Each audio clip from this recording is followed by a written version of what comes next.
Shri Swami Samarth Shri Gurudev Datta. 12 August मंगळवार या रोजी असणारे अंगारक संकष्टी. अंगारक संकष्टी ही श्रावणात आली आहे, त्यामुळे ह्याचं महत्त्व अनन्यसाधारण आहे. असा योग वारंवार कधीही येत नाही.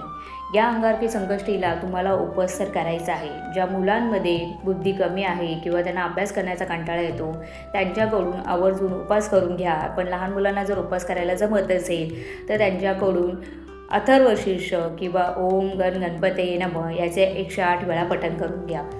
आपल्या कामामध्ये अडचण येत आहे, कोणती प्रगती होत नाही, घरामध्ये क्लेश निर्माण होत आहेत, तर ह्या संकष्टीला, अंगारक संकष्टीला उपवास नक्की करा. अथर्वशीर्षाचं पठण करा. ओम गण गणपते याचं 108 वेळा पठण करा. त्याचबरोबर गणपती बाप्पाला जास्वंदाचं फुलं अर्पण करा, दुर्वा अर्पण करा. ह्याने गणपती बाप्पा प्रसन्न होतील. गणपती बाप्पा बुद्धीची देवता आहे. सगळं अग्रस्थान जर कोणाला असेल तर ते गणपती बाप्पाला आहे, मंगलमूर्तीला आहे. आणि हा योग खूप दुर्मिळ आलेला आहे, त्यामुळे या दिवशी अन्नदानसुद्धा करा. त्याचबरोबर जर तुम्हाला जमत असेल तर प्रभावी एखाद्या गोष्टीचा प्रभाव पडण्यासाठी काय करायचं, तर त्या गोष्टीसाठी जर तुमच्याकडे गणपती बाप्पा आहेत किंवा गणपती बाप्पाचं मंदिर असेल तर गणपती बाप्पाचं मुकुट असतं, ते मुकुट तुम्ही आवर्जून गणपती बाप्पाला अर्पण करा. जवळच्या मंदिरात जा, जिथे गणपतीचं मंदिर आहे.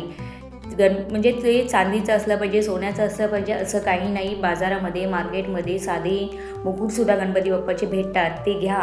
तुमची जी इच्छा असेल ती बोला आणि ते गणपती बाप्पाला अर्पण करा.